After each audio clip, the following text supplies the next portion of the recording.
সকাল বা সন্ধ্যাবেলা চায়ের সাথে একটু মুখরোচক কিছু না হলে কিন্তু একদমই ভালো লাগে না। তাই তো আজ এই রেসিপি বানিয়ে নিলাম। এই রেসিপির জন্য প্রথমে কড়াইতে তেল গরম করে একে একে পাঁপড়গুলোকে ভেজে নিতে হবে। সমস্ত পাঁপড়গুলোকে ভেজে নেওয়া হয়ে গেলে ওই তেলেই কয়েকটা বাদাম ভেজে নিতে হবে। বাদামগুলোকে খুব ভালো করে ভেজে তুলে নিচ্ছি। এইবারে যে যতটা তেল ছিল তার থেকে অর্ধেকটা তেল তুলে নেব।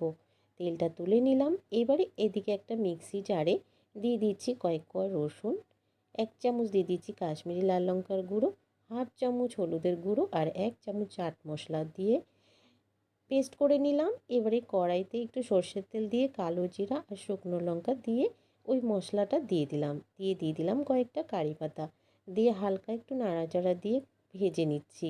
একটু যখন ভাজা ভাজা হয়ে যাবে তখন এইখানে অ্যাড করে দিতে হবে 1 বাটি পরিমাণ মুড়ি। মুড়িটা দিয়ে খুব ভালো করে নাড়াচাড়া দিয়ে মিশিয়ে নিতে হবে। মুড়িটা দিয়ে খুব ভালো করে নাড়াচাড়া দিয়ে মিশিয়ে নিলেই কিন্তু রেডি হয়ে যাবে এই রেসিপিটি।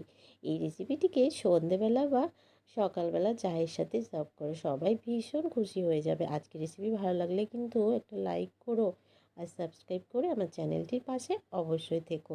এবারে ওপরে পাঁপড় ভাজা আর বাদামগুলো ছড়িয়ে বাড়ির সবাইকে পরিবেশন করো গরম গরম চায়ের সাথে। আজকের মতন টাটা।